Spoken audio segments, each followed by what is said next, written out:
right, we are live.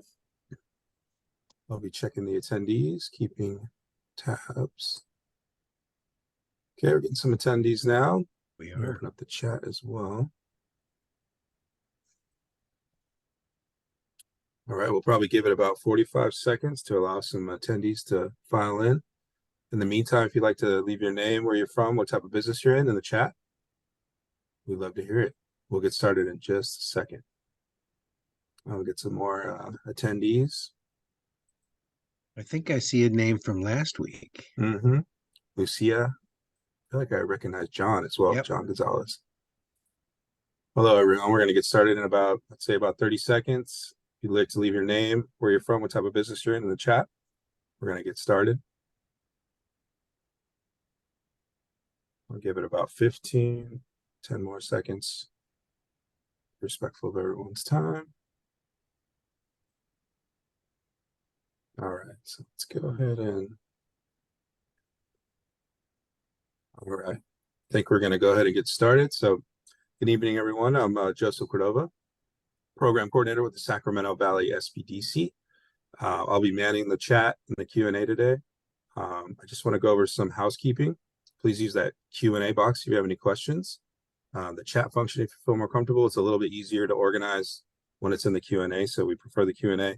Just a note, we are recording this webinar, and you will receive a link to the recording in the follow-up email, as well as the slides and any kind of relevant links that come up during the process. We can add that to the follow-up email.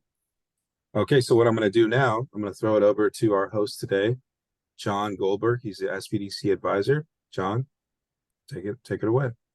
Okay, well, thank you so much. And we have another SBDC advisor here tonight, Brandon Beverly.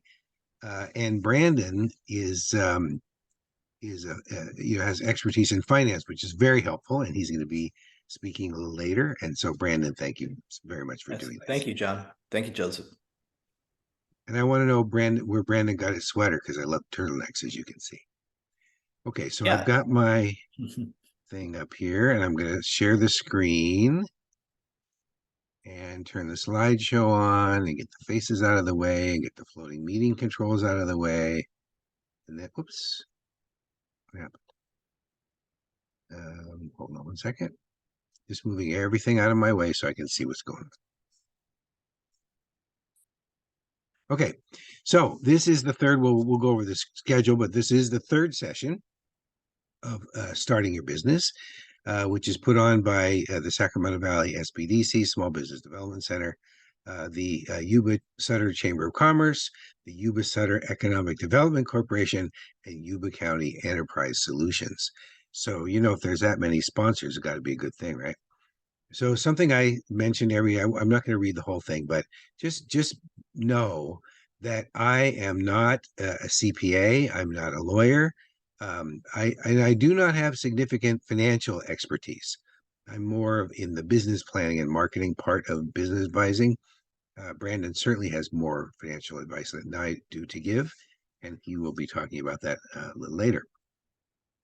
So I know some of you were here last time.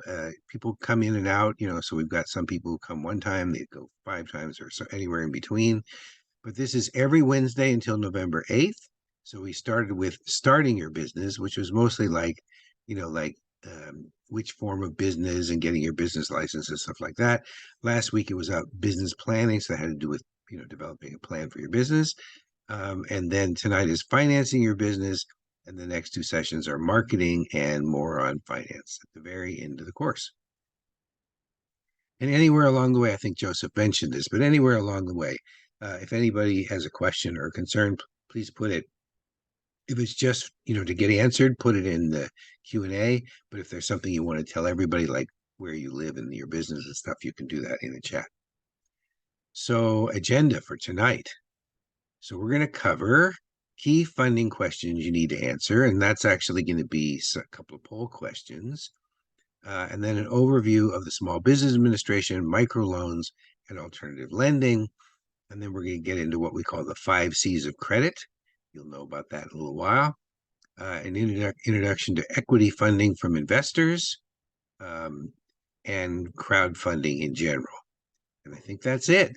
So the objectives for tonight are that you'll have the opportunity to answer questions whether you need funding, how much, and from where. It's a good thing to know.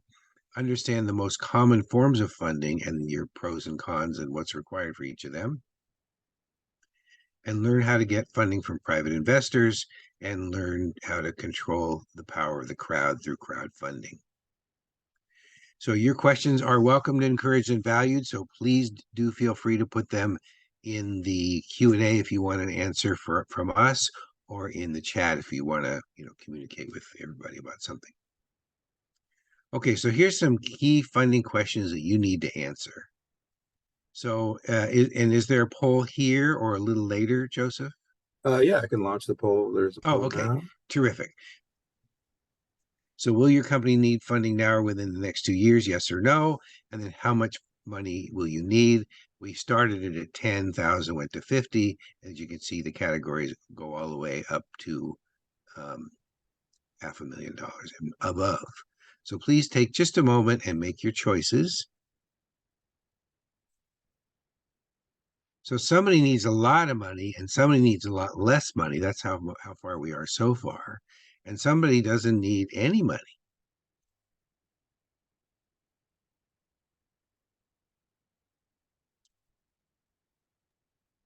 Okay, we'll give it about 10 more seconds to log your answers, and we'll share the results. 5 more seconds.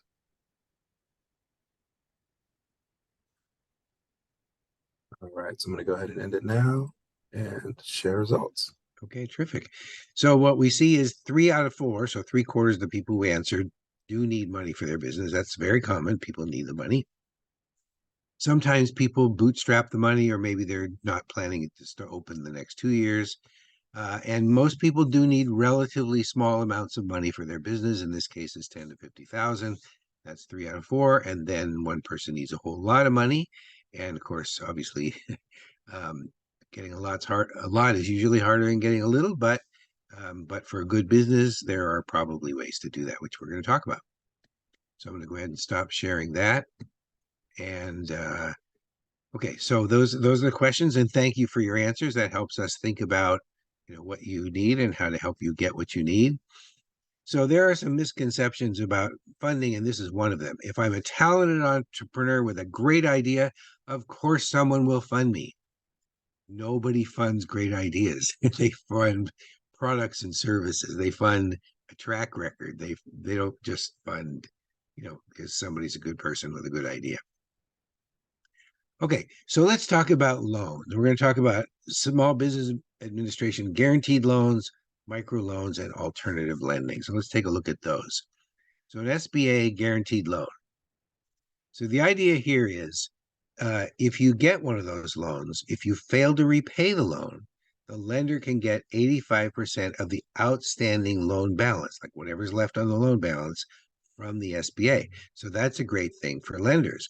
It's a great thing for borrowers because they're more likely to lend to you and more likely to lend, I think, though Brandon might clarify this later or now, they might loan it at a lower rate than if you went somewhere else. But even if you don't pay the loan by the time you're supposed to, or on the schedule you're supposed to, you're still obligated to pay the full amount. Just because the SBA is guaranteeing it doesn't mean it lets you off the hook. Okay, so there's 2 main programs, SBA 7A and 504. So let's get into those. So a 7A can be used for any legal business purpose. So anything you need to do for a business that's legal, you can do. On the federal level, in California, cannabis is legal. In the United States, on the federal level, it's not. So I'm virtually certain that you can't use it for that because the federal government does not consider that to be legal. But pretty much anything else is. And a 504, that's designated just for buildings, land, and equipment. You can't use it for anything else. So there's the 2 main types of loans. So there are links here, and I'll just click on it to show you where that goes. That there's all this information that you can get about that loan program here. And we'll go on to the next slide.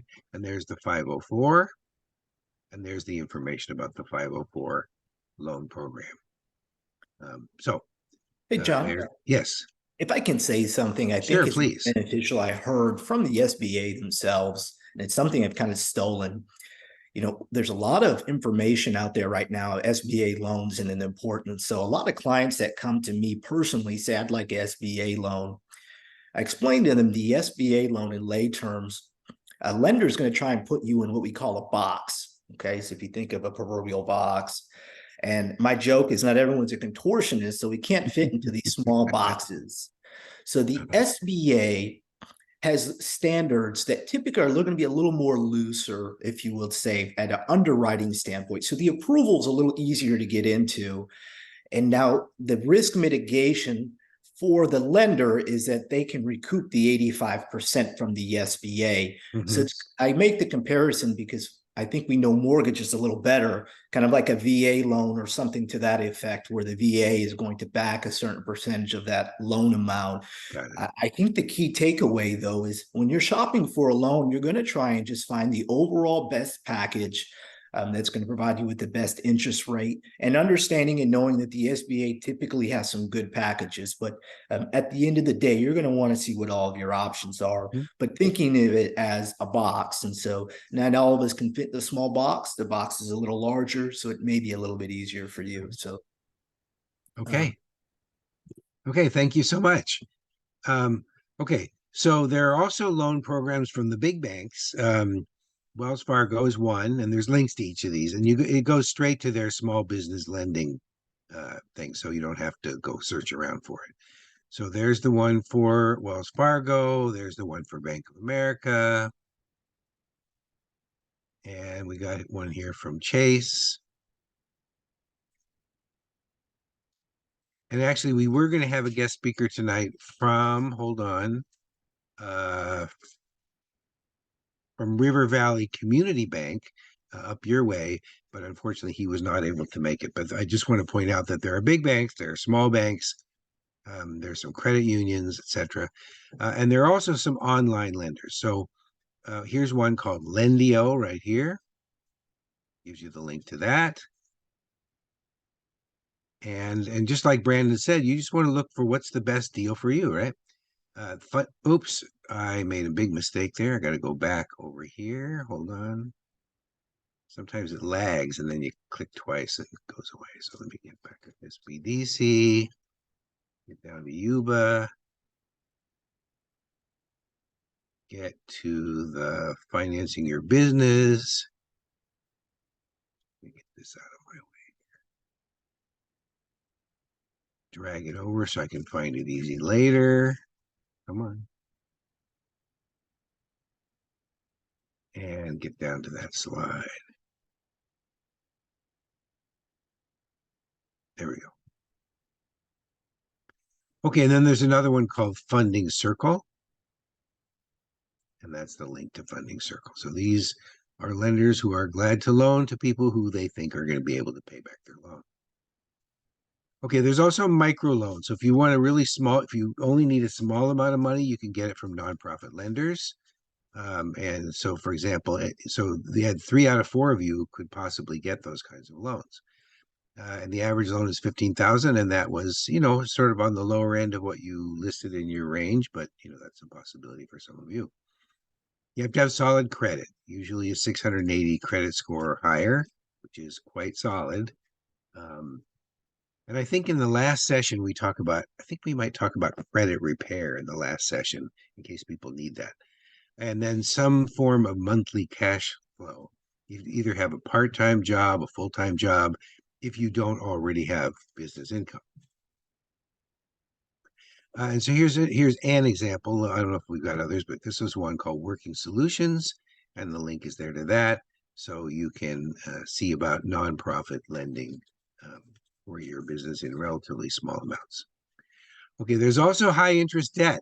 Yeah, that you got the key word that is high, keyword there's high interest, right? So there's cash flow loans. So that's also called a point of sale loan or a daily cash flow loan. You can have interest rates basically like 60% or higher. That's terrible, right? But sometimes you might decide that that's what you need to do. If you can't get a loan anywhere else and you're just sure your business is going to be a success and you can pay the 60 or higher percent, then maybe you do that, right?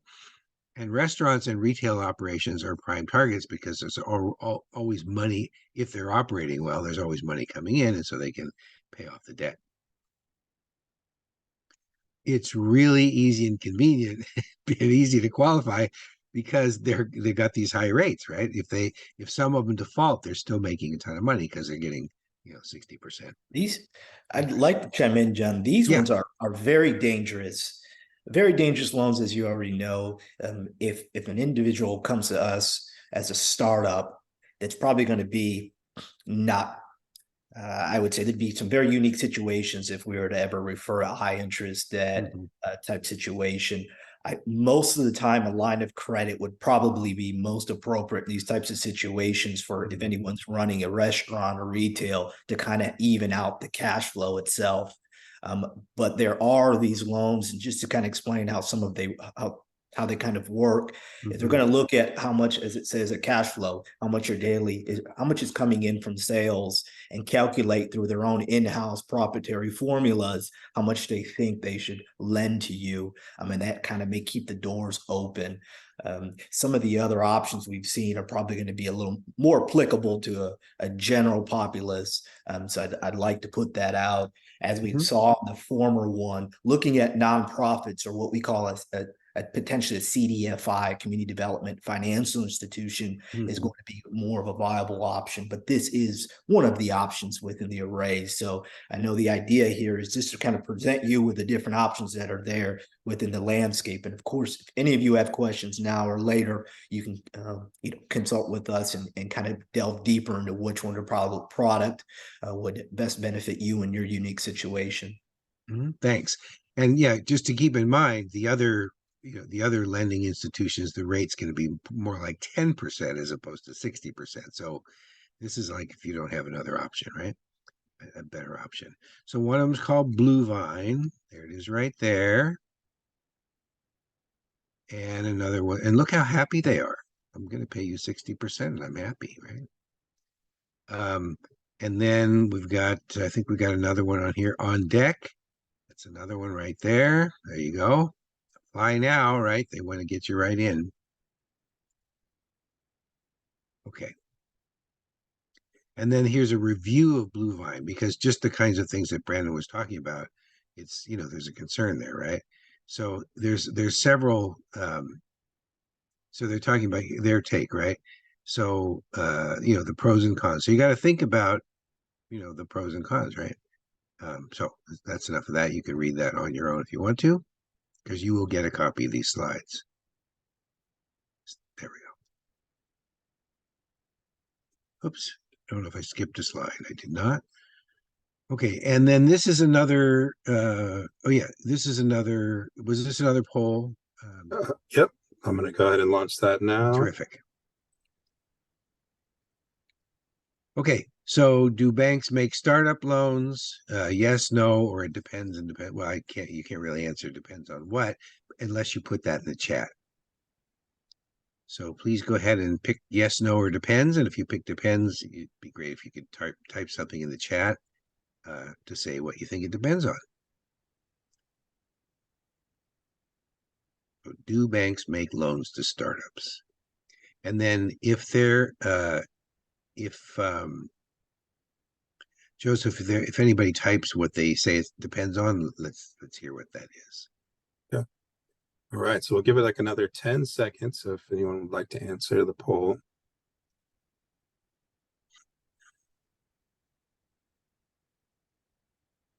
All right. Another 5 seconds. All righty. So I'm going to go ahead and end the poll now and share the results. Great. Thank you so much. So, do banks make startup loans? So we've got an even distribution here. One says yes, one says no, one depends. And yes, and it depends are both true. They do, in fact, make those loans, but they won't just give any amount of money to anybody under any circumstances. Basically, the idea is you have to prove to them that you are a good credit risk. They're giving you credit for a lot of money, and they want to make sure they get it back, and they want to get their interest back, and they want to get it all on schedule. So they're going to check your credit rating, and maybe they're going to want financial figures and all that stuff to make sure that So that's the kind of thing it depends on, is basically your credit worthiness. So, okay, so let's go on. Sorry, let's go on to the next part. So here's some requirements to get a small business bank loan, whether it's from a big bank or a little bank or whatever.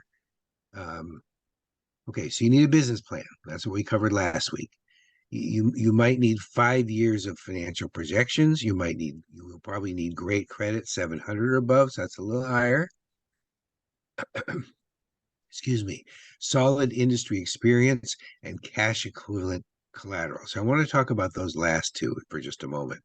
So solid industry experience. I think I mentioned this last week. It's not usually a great idea to just run right off and start a business in an industry that you know nothing about. In fact, I don't know if I mentioned about my brother-in-law, who I think I might have. He was in the advertising business as an executive, making lots of money, and he quit and went to be a clerk in a frozen yogurt store, right? And everybody thought he was crazy, but he was learning the industry, and then he bought a franchise, and he did very, very well. So there's that. And then cash equivalent collateral is something that you put up as collateral for the loan. Could be, a house or an insurance, some kind of an insurance policy or a 401k or something like that. And then if you don't pay, then the bank can take that and then they can turn that into cash and get their money back. Let's see what else we got here. So growth, you have to have a growth plan. So first of all, you have to have the basics, which are in the startup category. And then they have to know, are you going to grow? Because you got to, if you're going to pay back the loan and do well at it, you're going to have to be growing, right? So they want your track record, positive cash flow, 3 years. So I'm sorry, misspoke. For a startup, if you haven't started at all, I should maybe say established rather than growth down there. For a startup, that's the stuff on the top is what you need. For an established business, then you need your growth plan and only 2 years of track record and 3 years of projections. But you do need a positive cash flow, and you can have a slightly lower credit score if you are already established. John, on this slide, I think the audience would be important for me to, I'd be remiss if I didn't point this out. Please. I tell clients, when you think of this in the eyes of a lender, and you had mentioned it, they're going to look under this as an objective lens. Okay, so they're going to take the emotional aspect out of it, unless you're seeking a group that makes those decisions based on the environment and stories and such. But generally, does this make sense? Okay, so when we look at the business plan and then we look at the projections, we should see some growth after a period of time.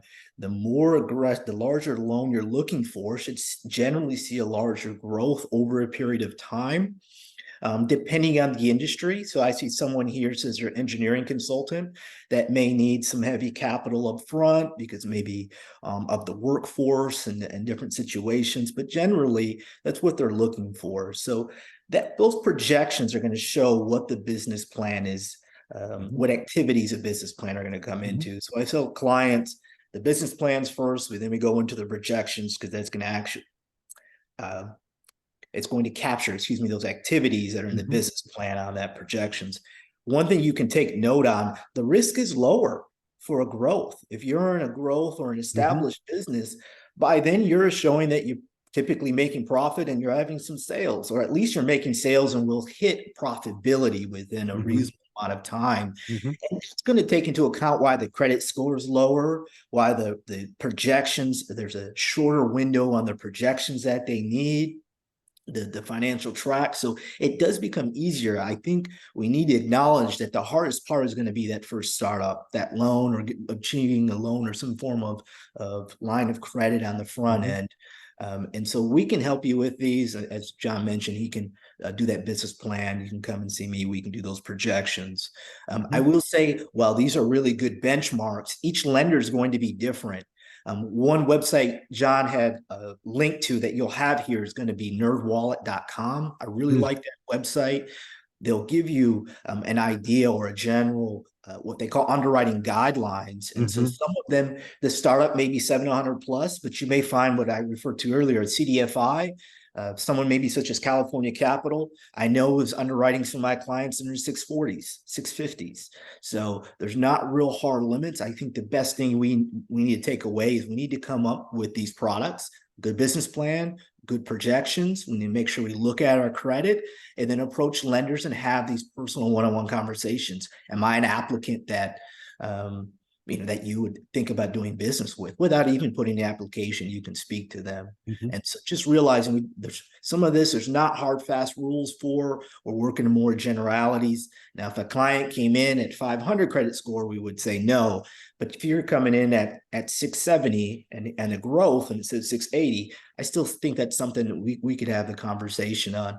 And as you go in, and John's going to mention the 5 C's, take into account that you're looked at as a full package, if you will, right? So again, not hard and fast rules. They're going to look to see if this just makes financial sense for them. Okay, thanks so much. Okay, so monthly payments. So you have to figure out what is it going to cost you to borrow the money. So let's say the rate is 7.5%. That's a good rate right now. It might have been a bad rate years ago, but it's a darn good rate now. So let's say that you borrow $100,000 for 7 years. Well, that means your payment is going to be $1,533 a month. So that's going to be way more than $100,000 because you're paying all that interest, right? And keep in mind, the interest comes off first, as opposed to the principal, the amount that you borrowed. So you're paying interest on interest as you go along. And then there's a link here to a loan calculator that you can use to do the same thing that was there, but not with those amounts, but rather with the amounts that you want to plug in. Okay, so some more funding questions. And I think this is another poll. So could you go ahead and put the poll up? Yep, no problem. Let me start the poll now. Poll is launched. Great. So 2 questions. One is, who's going to fund your business? So first of all, the founder, that's you. Are you going to do that? And this is like just this is a single choice. So you have to decide where you're going to get most of your money from in the stage that you're in. So from you, from a bank loan, from your friends and family, from angel investors, from credit cards, angels or venture capitalists, or from credit cards. And then the second one is, how would you rather fund your business? Debt, meaning you have to pay back the money over time with interest, or equity, you don't have to pay it back, but you're giving up some of the ownership of your company.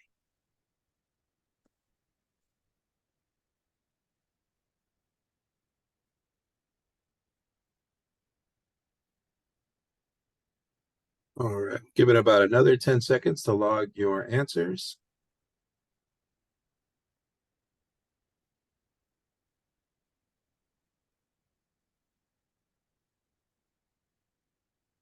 Okay, I'm going to go ahead and end the poll now and share the results. Great, thanks so much. So 3 out of 5 said founder, and whether that that if you have an IRA or 401k or savings or whatever, that's true. For most startups, usually more of the money comes from the founder. And second will come friends and family. Now, angel investors and venture capitalists are usually later, but that doesn't mean, if you're a new startup, if you're a brand new startup, you're probably not going to get money from them. But if you're a relatively new startup, you're already in business a little bit, you got something to show, then you might well get money from them. Bank loans are also an option. Credit cards, there are famous cases of people who've funded the production of movies. Spike Lee was one who did that. And another one was the Blair Witch Project. I think they maxed out their credit cards and borrowed like $10,000 and made millions. But, you got to know you got a good thing, right? Okay, and 3-2 people said, I'd rather borrow money and then pay it back with interest. And 2 out of the 5 said, I'm willing to give up part of the company so I don't have to pay back the thing. So there you go. There's the poll. And so thank you very much for that. And then we got another slide here, which is the other question, right? Okay. So here's Brandon. He's talked to you before. He's giving him an opportunity to talk, more, just not chiming in now, but just saying what he wants to share most about this topic of financing your business. And then we'll go on to the rest of the slides. Sure. So I were to make a flow. If you were to come into SBDC and you say you want a business loan, I call this making sure you're foundationally sound. So I just want to hit some of the top key points here. I think that is going to set you up for success. Reviewing this slide deck here that you'll get is going to be key. Making sure you have a business plan that objectively shows profit, the activities, everything from the opportunity. We have lots of different templates here. So that's something that I'm sure you went over earlier, John. That's relatively easy to do, helping refine that. Going over these projections, not limiting yourself to any types of loans or different things that you may see advertised to you, but approaching this from a financial concept, okay? So using that loan calculator, looking at the interest and the rates that are being presented to you, okay, what reasonably makes sense for you? What does that do for your cash flow? At the end of the day, all this information is going to be based on numbers. What makes financial sense? Okay, so I ask clients all the time, we go through exercises and I ask them, would you loan, if you had this money, would you loan this to someone? Okay. What does this, it has to have an objective litmus test. Each lender is going to be different. And I can't repeat that enough. Each lender is going to have different interests. You may run into business or into lenders that don't lend to certain industries. So I'm going to keep going back to this engineering consultant. They don't do that for some reason. They don't know that space, but maybe they do know commercial construction. Okay, maybe they know some other industries, and so they can make those referrals. But that's the information we go over here. And what I tell clients, my job is to look at this objectively, is let's see, what do the numbers say? So going through these exercises, ensuring that you do this the proper way is really going to help you sustain those operations. Even if you're not trying to obtain a loan here, I tell clients this is still the process that you're going to do to make sure you're not putting your good money and throwing it at a bad idea or an idea that maybe is not as developed yet. So developing that idea, going over that, speaking with the different advisors that we have here is going to be key. As you'll see, and as I keep mentioning, I think one thing that we didn't talk about, or what we did rather, but the interest rates are going to change. And so you may hear things like prime. Prime is a certain rate that's established. Lenders will charge a little bit over that. So the profit essentially they're trying to make in lay terms. Each one of those are going to be different. You can go online and get NerdWallet. It's going to have those rates and information that you can see. Understanding that even if you get a denial, we can still help you through the process. And 6 months later, you could still conceivably have a loan. And so not taking no for an answer, going back, having that tenacity, I think is something that I like to speak to my clients with, and not to lead with a negative foot, but to say, hey, listen, if this doesn't work out, we're going to find a different way that this can work out. Okay, let's go back. Let's rework your ideas. Let's rework your market, and let's rework these numbers and see something. But again, at the end of the day, I tell clients is, would you loan your money to someone else using what you're presenting? And if you can say yes to that, I think that's a barometer to say, okay, well, let's give it a try. Okay, so looking at that objectively, that's kind of be some of the key takeaway. I would like to do is he continues to present this information. Just make sure you're engaging these questions, Q&A, letting us know. We can delve into these topics or give you some answers to some of these hypotheticals, or maybe to even your current situation.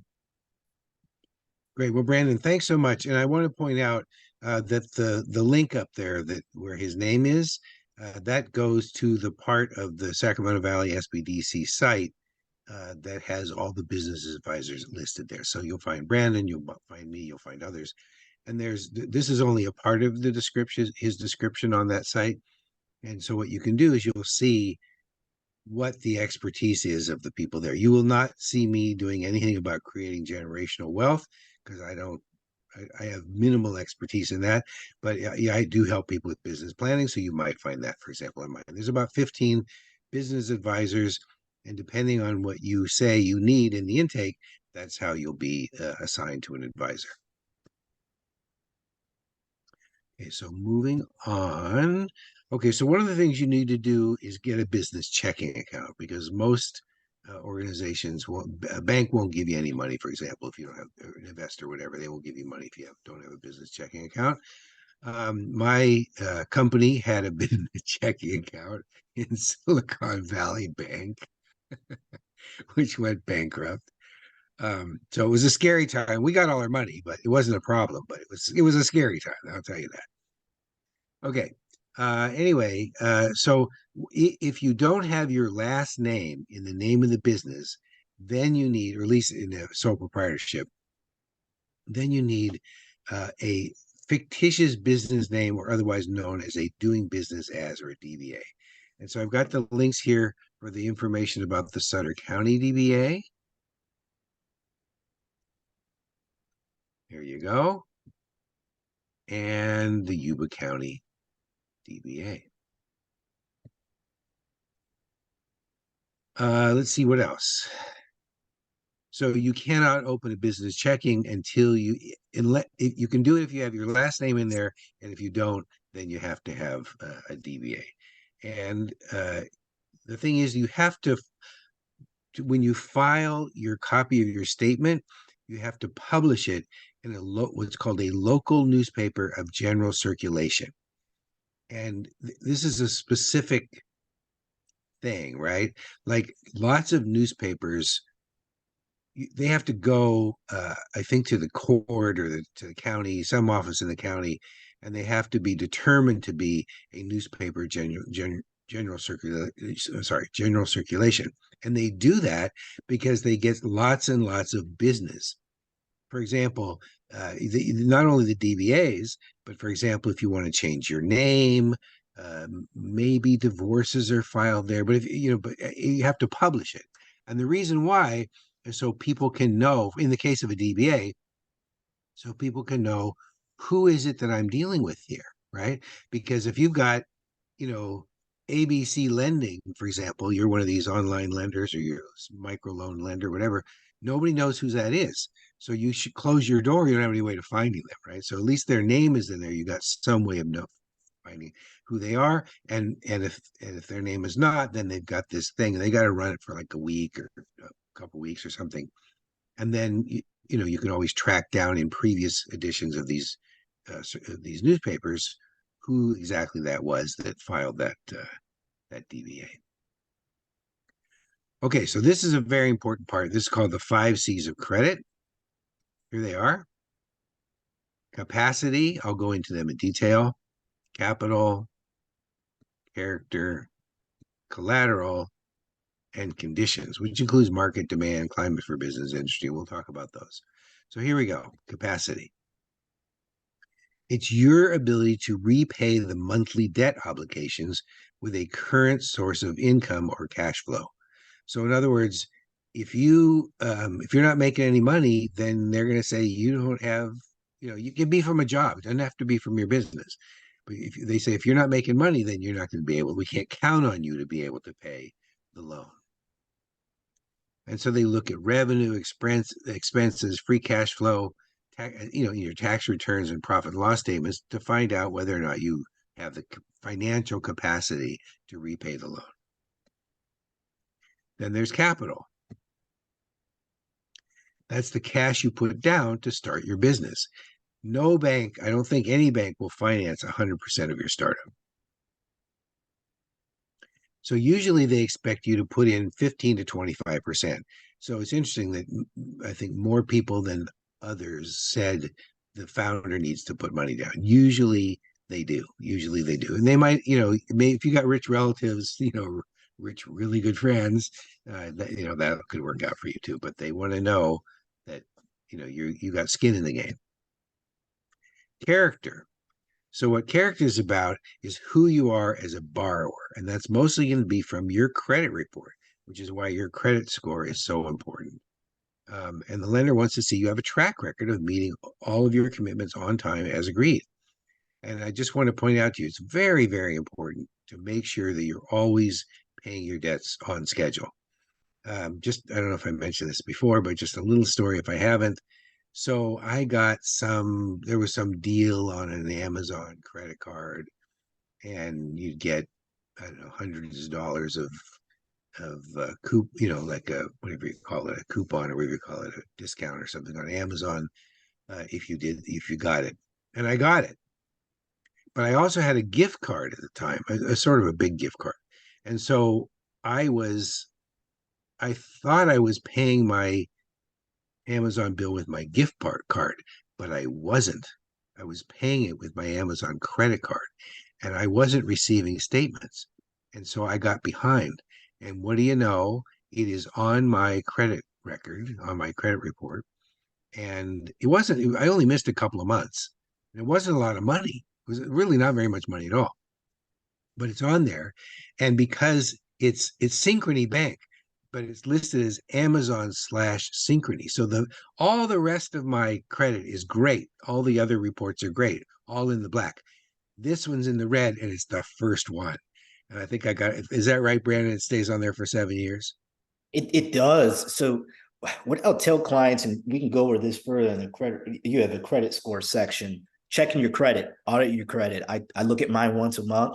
You're looking at it for any inconsistencies, anything that looks out of ordinary. John, I had something that happened to me. I had T-Mobile or AT&T, I don't know, T-Mobile, AT&T, Verizon. And I made the switch. I had auto pay for years. My last bill, thought it was paid. I went to go get a loan myself. Was approved for a loan, but I saw some negative activity. I owed T-Mobile like $40, my last payment of my credit card bill, because that auto pay is not done on the last payment. That needs to be a manual payment. That was an oversight on my issue. And so, of course, we're able to rectify that. But when we go to credit score, I'll show a website we can pull up if it's not notated there, to prevent some of what, even when I consider myself an expert, still make mistakes. So definitely understandable. And there are 3 major credit bureaus, and you can get a free credit report from each one of them every year. So what I did was I put on my calendar every 4 months, do Experian this month, do Transamerica the next month, whatever, TransUnion the next month. So I keep track of my credit reports. Annualcreditreport.com is going to be the website that you can actually source that once a week now. Oh, you can? Once a year. It used to be once a year. During COVID, they changed it once a week. And the last communication I saw from them, it appears they're having a new policy. It's going to be on a weekly basis, or at least for the foreseeable future. So no reason why you can't pull that up and just review that as you quarterly, or just sometime throughout, a few times throughout the year. Free creditreport.com, excuse me. Boy, if that's weekly, that's really going to cut into the income of the credit bureaus. I'm looking right now. It is weekly online. Wow, that's great. Okay, so another one I mentioned before is collateral. So that's something you own, right? That you put up as a guarantee that they can take if you don't pay off, and then they can sell that, and then they can get their money. So collateral is the ability to provide a lender a secondary source of repayment. It could be an IRA, it could be a house, it could be whatever, right? If the primary source, which is the cash flow, is not able to pay the debt. So, okay. So typical require is like real estate, savings, 401, IRA, whatever. And then the other one is conditions. So in conditions, that's a measure of how much market demand there is for your product or your service. So conditions look at the general economic climate for business and also for your industry. So if you're in an industry that's going downhill, they might say, hey, we don't, or when the economy is going downhill, they might just say, hey, you know what, this is not a time when we want to be doing a lot of loans here, right? Or not in that industry. So you have to make sure you're in an upward trend industry for them to more likely want to loan to you. Okay, so here we're going to talk about the credit score. So the credit score predicts how likely you are to pay back a loan on time. A scoring model uses information from your credit report to create a credit score. So what is a good credit score? Well, that sort of depends. So the score range is 300 to 850, 700 above is considered good. But and you can see though, if somebody wants to sell you, sell you your score there. Let's see now. Most people have a score that goes between 600 and 750. And remember, they wanted you to have at least 680 or 700 in the previous slides, right? And then there was something on here. Maybe it's on here, or maybe it's on the okay, good Van. So there's a couple of ways that scores are calculated, right? So FICO is the big one. That's the 500-pound gorilla. And what they say is that you have to be, let me see. You have to have, very good credit. You have to have good or even the higher range of good or very good credit or higher to get a loan. But the Vantage score is another one. And their numbers are just slightly different. So you don't have to worry about that too much. Mostly everybody uses FICO, but you do want to, in fact, get your credit score. So, like I say, good credit, I thought it was on the slide. Good credit is 670 to 739 on FICO and 661 to 780 on Vantage. But it depends, each loan, each lending institution can decide for itself what score it wants to use. Okay, so let's see, Brandon, if you want to jump in before we get into equity funding. In reference to our 5 C's, I think going back again, 5 C's, think of the box, okay? So you're going to be evaluated on these metrics here, as we mentioned: capacity, capital, character, collateral, and conditions. Most of those are going to be based on you particular, okay? Conditions, not quite so much. Excuse me. So what we're going to do when we're looking at, again, looking at funding, we can go over these 5 C's, okay? We can evaluate these and see how you stack up. Do you have capacity? Okay, do you have the ability to repay a loan? Do you have sufficient income coming in? As we mentioned, is it you're working? Is it maybe a spouse, domestic partner is working? What kind of income can we show? Capital, character, collateral, going through those. Let me pull each one of these up. Give me 1 second, please. Cash injections. I really liked at the poll that it looked like a majority or a large portion said they're willing to put money into their business. Hey, a real candid question, right? Or statement. If you don't believe in your business, why is someone else going to believe in it, right? So even if you're not in a position where you can, then maybe we need to wait just a few months, okay? And that's okay if we need to do that as well. But ultimately, you've got to be able to show that you believe in what you're doing. Again, I always go back to it. If someone approached you and said, hey, I have a great idea, I'm not going to put any money in it, but I need you to, right? Most people would say, that's probably not something I want to get into. So just using that kind of some of this basic, I don't want to call it common sense, but just basic candid conversations that you need to have with yourself regarding the plan. I'm going into character. If we don't have a track record of paying our bills, they're going to bring that to, and they're going to think that, hey, you're just not going to make the payments, right? So even if you have the money coming in, you still need to do your due diligence and make those payments and show that you have the character to do so. Collateral, collateral is one thing I think is kind of interesting. I like to bring up that can be depending on the lender. Actually, I was a panelist in another similar type program that was being offered by SBDC, and it was brought up that an individual had a collection of antique cars. They actually use those antique cars as collateral. It's going to depend on the lender. What does the lender see value in that you have? And so that could be a wide arrangement of things, but it's typically going to be things that are deeded, titled, right? So land, property, motorcycles, cars, things of that nature that has a larger value, maybe even jewelry. Again, everyone's situation is going to be different and each lender is going to have it. But at the end of the day, I'm going to let you know, a lender does not want to close on a loan. They're in the business of lending you Mhm. money, excuse me, and then collecting those payments. Right. So it is not the proverbial big bad wolf here, but they do want to mitigate the risk, and if something bad happens. Mhm. The conditions we're looking at, as it says here, the general economic climate for businesses. If you're selling printed T-shirts, we have a lot of those.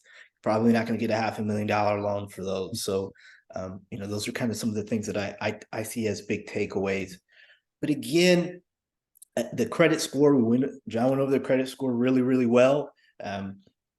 Right, there is no objective great, but we have a range. So as long as you fall within a general range. But I think, again, the key takeaway from a 5Cs, there's no perfect applicant. As I mentioned, I consider John's an expert. I consider myself an expert, and we have some blemishes on our credit report. But can we talk through those? Does it make sense? Is it a pattern, or is it an isolated event?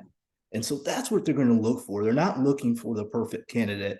They don't exist. They'd like to have one who doesn't exist. So even if you don't fall into one of these perfectly, there's still some changes and things that you can do to make yourself look attractive in your loan application. So taken away from this, make sure you realize that not everyone, or very, very few people, are going to hit 100% or a 90% if there was one of these sections, but just realizing this is what they're going for. So don't be discouraged. Realize this box is what malleable and does stretch a bit. Terrific. Thank you very much. Okay, so now we're going to go into equity funding. So, let's go into equity funding. So I'm talking about the agenda and the objective of this part. So we're going to do an overview of equity funding, and we're going to talk about pros and cons of debt versus equity. Legal structures. I didn't think that was in here, but maybe as it relates to equity. And then investor payback. Okay, so what is equity funding? It's the exchange of a percentage of ownership of a legal entity, for example, your business, in exchange for cash, goods, or services. So usually it's for cash, but you could do it for goods, you could do it for services, because the two parties, whatever they agree on, they can do. Okay, so here's an example of the equity pie. So here's a stake in a company called Internet of Wings, right? So Series B is a little later, like it's for after you get your founder money and your friends and family and stuff, and then maybe you get angel investors, and then a Series A from a VC, a venture capitalist, then Series B. So this is a later stage company, right? So most of the money presumably came from Jill and Jack, who are the founders, I'm assuming, right? And then you got some employees who bought in. And then you've got this Cormorant Ventures. So that's a venture capitalist firm. Presumably, this is probably another one. These are probably all venture capitalist firms. And they don't like to go in alone, right? They want to know that somebody else is going in, because then I saw this really funny, like a meme about venture capitalists are like people at a pool party. Nobody wants to go in first. But then if somebody goes in, then everybody jumps in, right? So that's pretty much the way they operate. Angel investors too. Okay, so I want to talk a little bit about equity versus debt funding. So equity, you don't have any personal liability, right? They've bought into your company, they own their share, they're taking a risk. You don't have some liability like like you do for a loan, because you have to pay back the loan. There's no drain on the cash flow. You're not paying out money to pay back equity. The equity is just sitting there. It's what they own in your company. There's no liability on the balance sheet. So when you show how much money you have, like to a bank for a loan, it's not going to look bad. There's no fixed payments. That's a good thing for you, right? You don't have to pay money every month for this. And they don't have any recourse. They can't say, no, you have to give me money. No, they can only get whatever the portion of the business that they own. And there's no interest expense, because you haven't borrowed any money, so you don't owe any interest. But you're giving up some of your company, and some people just don't want to do that, right? It's your choice. The other option is debt. So these are basically the opposite of these things. So there's personal liability if there's a debt. Now, if you have a corporation or an LLC, they can only, like if they want to sue you for the debt, they can only sue for the assets of the company, not your personal assets. But if this is a partnership, just a regular partnership or a sole proprietorship, then they can go for your house, your bank account, because there's no wall between you and the company, right? And it can also be a drain on cash flow. You got to make those payments every month, otherwise you get bad credit. That's not good. So you get a liability on your balance sheet, and so okay, that shows, and doesn't mean it's not a terrible thing, but if a bank looks at that, they might say, I don't know, I got too many liabilities. And there's fixed payments, so you got to make those payments every single month. And there's recourse, so they can take your collateral, right? So here, they can't. They can't go after anything other than their share of the business. Whereas in a debt, if you've put up collateral, they can go after your collateral. That's a recourse that they have. And not only you have fixed payments, but you also have an interest expense because they're not giving you the money for free. So you got to pay, the principal, but also the interest and pieces of those every month. But you get to keep 100% of your company. So you want to decide which do you want. But or you could choose a little of both, right? You could sometimes get a loan, but also you can have equity in the company. Lots of companies do that. But I just want to point out these are like the I didn't want to say pros and cons. They're the features of debt and equity, and some of them you might consider as pros and some as cons. Hey, John, one Yeah. thing I want to talk what you had put on there under equity, giving up some of the company. I mentioned that some of our clients are interested in supplier diversity certification, women-owned business, minority-owned business, and the like. Giving up over 50% of that business is going to take your ability to do that. So just a future planning consideration, if anyone is looking at that, just understanding giving up a large, more than half, of the business is going to make you ineligible for some of those, for the supplier diversity certifications, if that's something you want to go after. So that's always a planning consideration that one should take into account. Very helpful. Thank you. Okay, so a little on equity funders. So typical equity funders are you, the founder, right? You're putting money in and you get that, and that means so you're exchanging something with the company, right? You're giving it money, and then it's giving you, ownership to all or part of the company, right?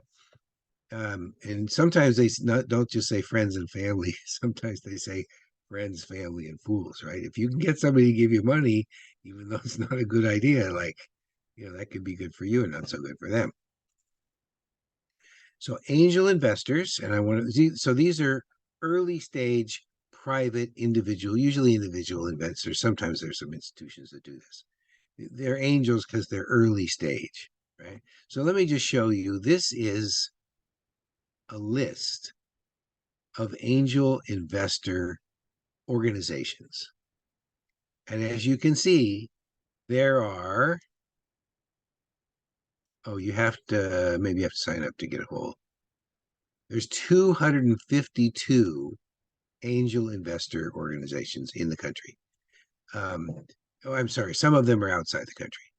And let me just scroll down a little bit, but most of them listed here, United States, there's a few in Canada, most of these, there's one in Chile, but most of the United States, different parts of the country, right? And the thing is, when you go to their website of each one of these, you'll find out, like, what do they only loan in a certain geographical area? They only not loan, invest. Do they only invest on certain kinds of products and services, that kinds of things. So you got all that. They've got so investors, investment, and entrepreneurs. So here's the information for entrepreneurs. You'll find similar things on all these sites. And these are associations of often dozens of investors in a certain local area or whatever, right? And so for example, this one, they usually invest between $25,000 and $100,000. And they're looking for pre-seed and seed stage company. So pre-seed, that's a startup, right? And seed, you've already got some money. You've got some seed money, right? But they only focus on technology. So if you're not technology, but it does say focus. So it doesn't say they only do it. And here they say that 25 to 100, but larger investments will be considered on a case-by-case basis. So they're in Myrtle Beach, South Carolina. So they might be regional. Oh, I see, and they are. They only go up to Wilmington, North Carolina, and as far south. I didn't even know there was a Wilmington, North Carolina, and Georgetown, South Carolina. So that's the Grand Strand, this long beach that runs through Myrtle Beach. So you want to take a look and see, is this, if you want to try to get money from them, you have to see, are they an organization that might possibly invest in my company? So there's one other thing I wanted to show you. Oh yeah, so like frequently asked questions. Let's see, they might tell you more information. So you need the network. What role will they play in the companies they invest in? So they've got this here, right? So the thing is, they're going to give you support and guidance. They're going to give you advice, introductions to customers and partners. So there can be, in addition to getting the money as an investment, you can also get other benefits by working with angel investors. And again, I want to remind you, any questions or concerns, just throw them right there in the Q&A or the chat. And then there's venture capitalists. So for angel investors, there's one list, but for venture capitalists, there's 50 lists. So let's see, let me go here. Let's see if there's links. Yep, there are. So here's one. So this says it's best for cold outreach. So if you have no contacts, they're saying this is a good one, right? No contacts in the venture capital field. So the target countries for this one are Israel, United Kingdom, and Germany. And that is, I guess there's a couple of different ones in this group. Well, that's a list, I said. So at any rate, the point I want to make here is you're going to have to take a look at where do they invest, and hold on, let's see what else. How much do they invest, and their funding requirements, right? Tech, blockchain, and this is also tech. So it looks like they pretty much only invest in tech. So when you get lots more information about these investors, so in angels are usually first and smaller amounts, venture capitalists are usually later and larger amounts. But you can get information about all of those from those links. Miss anything? No. Okay. Now I want to tell you why they're called angels. So they save you from the valley of death, right? So if you're at the very beginning, right, the very beginning, you may only be getting money from yourself and maybe from friends and family. And if you're lucky, maybe some fools, right? So you've only got enough money to get about to the beginning of this arrow right here, right? Because when you're starting a business, you are spending money and you're probably not getting any because you don't have sales yet. You're opening up, if it's a store, you're getting the lease and you're getting the fixtures and the inventory. If it's a store, right? If it's a brick and mortar store. So money's going out and money's not coming back in. But once you open the store, now you start to get some sales and your costs are going down because you don't have to buy all that equipment anymore. You already did it. And now you get to the point of break even. So the thing is, the great thing about angels is that they can help you get through the valley of death. Once you get through it, then you're considered an early stage company and then a later stage company. And that's when venture capitalists and we were not going to get into all these others, but that's when venture capitalists can become investors, and they are more likely to become investors in your company. And if you get to this point, you could actually, go onto the stock exchange and have what's called an initial public offering or an IPO, and then you could hopefully get tons of money coming in from stock. And I just want to point out that this chart here comes from this little site right down there in the bottom. Okay, so some more about equity funding. So typical funding amounts, founder usually puts in between 10 and 100. Friends and family, maybe 50 to 500, because there's more of them, right? But this all depends on your network, right? If you know and are close to and have trusting relationships with people who have money, you might get $500,000. And if you don't, you might be lucky to get 50. So this all has to do with network, right? Your own personal network. Now, angel investors are much are in the higher end here. They might go from $250,000 up to 700, up to $750,000, and then venture capitalists might be in the $2 to $5 million range. So these are certainly the much lower amounts, and they're the people close to home. And these are the higher amounts, and these are where you actually have to go out to people you do not know and get them to invest significant amounts of money in your business.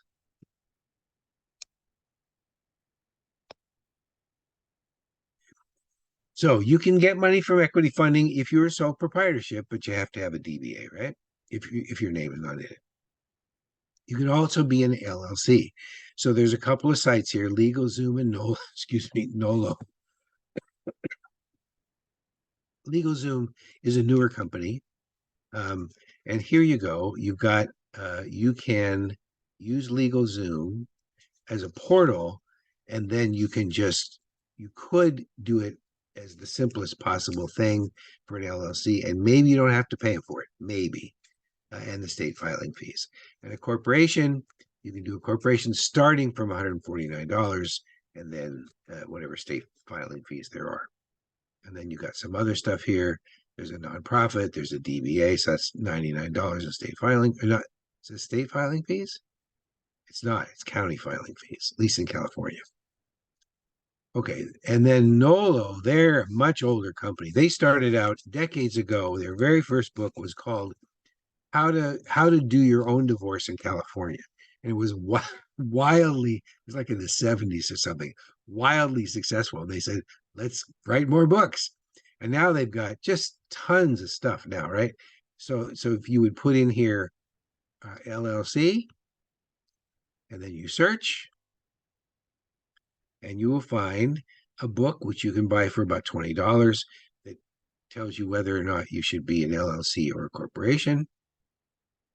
And there's an LLC operating agreement. So for $99, you can actually get the form online and use it. And I think once you pay them $99, you get access to that form for a year. So if you want to make adjustments to it, edits or whatever, you can do that. And then you have to have minutes of a meeting for an LLC. So an LLC, by the way, stands for Limited Liability Company. And the idea there is it's not a corporation, but it's like a corporation because it shields you personally from liability from, for example, from debtors who want to sue the company. Then there's the corporation, and there's C Corps and S Corps, and there is this company, which I think is in Delaware because lots of companies incorporate in Delaware because they have very favorable laws about corporations in Delaware. I'm pretty sure they are, in fact, there. Let me see if they are. Doesn't say where they're located, but it does give an area code I thought I saw somewhere here. Doesn't matter. Okay, so there's lots of information about whether you should be an S or a C Corp. It has to do with tax issues. And then you can also, if you might want to hire a lawyer to do that, probably will. And there is a lawyer research, what's it called? It's called a lawyer referral service. Used to be that the county bar associations did that, but they don't do it anymore. At least I know in Sacramento they don't. But there is this organization called Legal Match, and it is certified in California to do this. And if you want to get a lawyer, you can say start today. And do you want to get business, somebody who has expertise in business law? And then we've got corporations, LLCs, and partnerships. Next. And then you put in your zip code. So give me a zip code up there. Up in Yuba, somebody.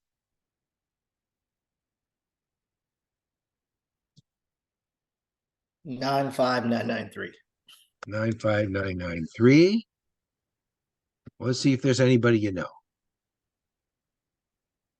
Oh, you might have to. Okay. Let's see. I'm going to form a business.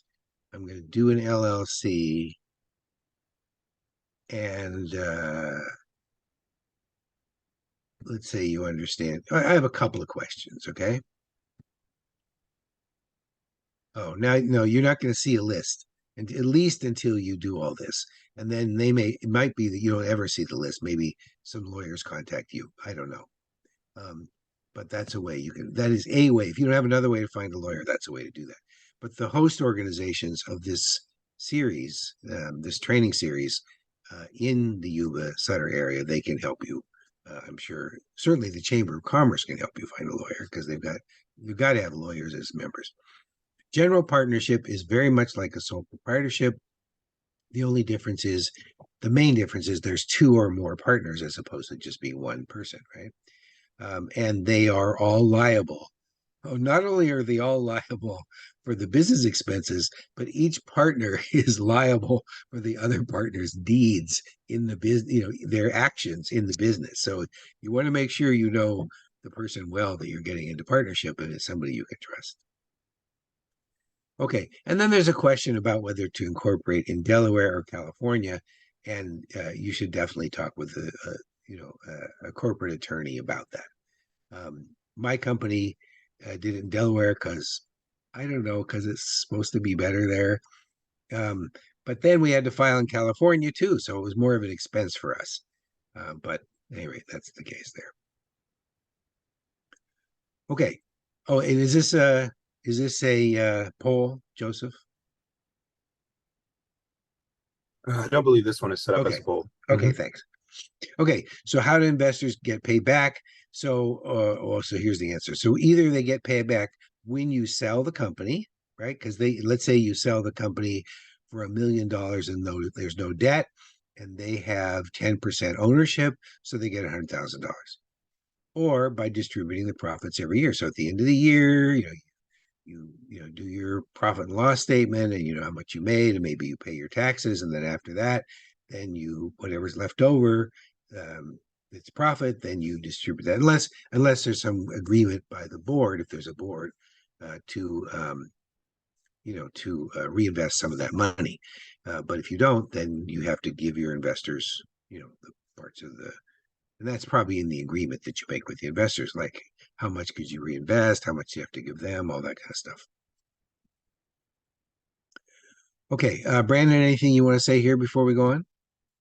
Yeah, well, we're speaking on these different topics, and of course, we can spend hours and hours on them, as you know, going into. I think probably key takeaways I would take from what John said here. Equity funding, it's really going to depend on what your industry is, how much you're looking for. You're probably not getting an equity funding for $20,000, right? That's something that's small. So these are probably going to be larger businesses that are going to require larger amounts of capital and things in order to sustain operations, get into businesses. I like to refer to the Shark Tank. Shark Tank, you'll see a lot of the comments that you were made, or you may hear some of the words, I call them buzzwords. Give me 5% of your business, I will give you X amount of dollars. So they're arranging out or discussing those terms of that agreement. The angel investors they're going to be typically the first ones, individual money coming from there. There are people well off who have multiple businesses. Venture capitalists, as he mentioned, are going to come on typically later on in the process, when things are kind of going a little bit better, but who jumps in the pool first, right? What I tell clients a lot of times we really need to think about is this needs to be part of the planning. Okay, this is something that we would talk about, and this would be heavily developed in a business plan or a modification of a growth plan, as we had said, and if you're in the growth phase of your business, and that would be discussed particularly. What your capital needs are, how you're going to obtain those, what you need to look for. And so this kind of comes all into the planning. And I mentioned earlier, just making sure you're foundationally sound, going back to that business plan. This business plan isn't a one-time thing. As you can see, it's going to incorporate all of these different sections, and it's going to be developed and refined as time goes on. So even somebody who's been in business 5-10 years is still going to have a plan, but it's going to change and develop as the business needs are developing. But again, as this slide says, how do they get paid back? That's going to be something that you're going to come to terms on and agree on. The more the business, I would say as a general rule of thumb, The more profit, the more sales that you're showing on a business, you probably can give them less amount of equity because it's a lower risk. The higher the risk the businesses are probably going to want to take more of that business on the onset, as you can notice by some of the discussions that are had, as I referred to on Shark Tank. So just look at that and it'll kind of give you more of a dramatized example, but still really solidifying the concepts that he went into here today. Okay, thank you so much.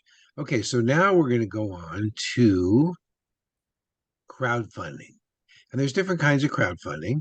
So crowdfunding is using smaller amounts of funding from many different people, the crowd, to accomplish a significant funding objective. So you might get, little bits of money from a whole bunch of people. When you add it all up, it's a lot of money. Okay, so there's three primary methods, right? One is donation-based, which I'll talk about, and another one is reward-based, and the last one is equity-based. So that's the one, that's the one we're going to mostly focus on here. So donation-based, you can start a business like this. You can go to a site like GoFundMe and say, please give me money. Just give me money. Make a donation to help me start this business. Now, it depends. It's got to be a business that people are going to think, it's got to be like a cause-related business, right? If you just say, I'm going to make widgets and because I want to make money, then nobody's going to give you money probably. But anyway, there's that one. And GoFundMe is one of the bigger ones, but it's not the only one. And there is this list of crowdfunding platforms. And let me show you just a little bit about this. Okay, so there's different ones for different things. Donors choose, so that has to do with for class. So that's for education. Sorry, this is the section for education. And then here's for nonprofits. And then there's creative projects. And then here's for business, right? So there's Fundable, WeFunder, EquityNet, Seed Invest, Peer Street, Real Crowd, Realty Mogul, and there's some more, something I think Republic or something like that. So there's all kinds of those there. Okay, enough on that. Now we're going to talk about reward based. So that's, for example, if you want to start a business. So let me give you an example of this sunscreen business that I've been a part of for several years. So we could use, let me go back up. We could use donation-based, because if we went on there and said, we're trying to protect human health and marine health, and then that's why we're doing this, which was the case, right? And so give us money so we can help keep harmful sunscreen chemicals from getting into the human bloodstream and from killing coral, right? People might give money for that. That's a donation. Reward-based would be, okay, give us money, and then when we make the sunscreen, we will give you a tube of our sunscreen, right? So we're giving them a reward. So Kickstarter is one of the main ones for that, right there. And take a look at this. Look how much money they've raised. $7.5 billion. And that's just for creative stuff, right? That's for like, movies and music and things like that, right? And then Indiegogo is another one. Here we go. And then I think this is the same list. Yep, it is. Okay, now we're going to get into equity crowdfunding. So this is newer, has only been around for a few years, and they operate either on a commission or on a subscription. Most of them are commission. There's only a couple of them that are subscription. One is EquityNet. That's the one that my company used. And the other one is Fundable. So I want to show you EquityNet. So this is what I'm most familiar with on all these different methods here, right? So what you do is you log in, you make up a login, you sign in, right? And then you can, I don't know if you can see anything before you do that. But this is for if you're an investor. This is if you're the entrepreneur and you want to get money, right? So let's see if there's any information here. Once you make there's two steps. One is you log in and you make a company profile. Basically, you input your entire business plan into EquityNet. I could log in and I could show you one, but it doesn't matter. This is really, it's not usually, you don't usually do this at the beginning. You usually do this after you have some money and some track record. But at any rate, you log in, you make your profile, which is basically your business plan, and you can see who the investors are, but you don't have any way of contacting them. And I'm not even certain you have their names. You might. I can't remember that part. But you can see who they are, and you can find out like some information about the ranges that they invest, the range of money they invest, and the kinds of things they invest in. And then once you start paying the subscription, which I think was like $300 a month, then you have access to their entire investor list, which is, I think, I don't know, like 1,000 investors or something. And you have all the information about them. I don't think you have their contact information, but you can send them a message, and then they can send you a message, and then you can start communicating off the platform. And then once you get some investors, you could stop paying your subscription. You can keep working with your investors outside the platform. And then Fundable is another one. And then here's the reason we didn't choose Fundable is because when we made profiles on both, and we were just about ready to pay the money, and then Fundable's website went down, and it was down for weeks. And we said, hey, if this is a company that can't keep its website up, I understand if it goes down for an hour or maybe a day, but this is like weeks. So we said, no, we're going with EquityNet, even though it was twice as much money a month as Fundable. Okay, list of equity crowdfunding platforms. So here's all of them, or at least most all of them. And here they are. So there's AngelList, and they're all described down here below. So there's AngelList. I mentioned Republic, EquityNet, which I mentioned, and see some of these because you can use them for that purpose. I'm not really sure that GoFundMe you can use for equity, but maybe you can. Anyway, there you go. And you can check them all out. And there's a link to each one of them like that. So that's equity crowdfunding. And this is not a poll, right, Joseph? Yeah, correct. Okay. Okay, so let me ask somebody, just go ahead if you would, and put in the chat. How do you go about paying back your friends, family, and private investors? You got a business, they've invested in it. How do you pay them back? And then when do they get paid back and how much? So if you would put your thoughts about that in the chat, and we'll hear what we've got in the chat.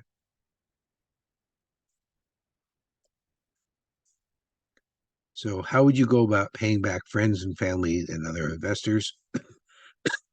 And when and how much do they get paid back?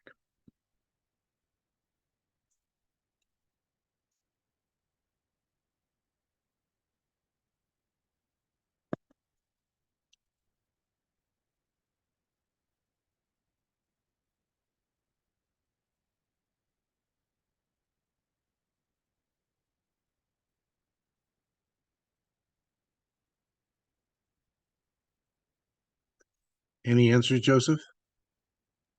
Not as of yet. So please feel free to leave your answers in the chat. And I realize in terms of time, I should have done one question at a time because it takes longer for people to do both. But we've only got a little more than 5 minutes left. So I'm going to go ahead and give my answers to this, and glad to hear from Brandon about it as well. So how do you pay them back? You usually pay them back with money. There could be other things you agree about that's not money, but it's usually money.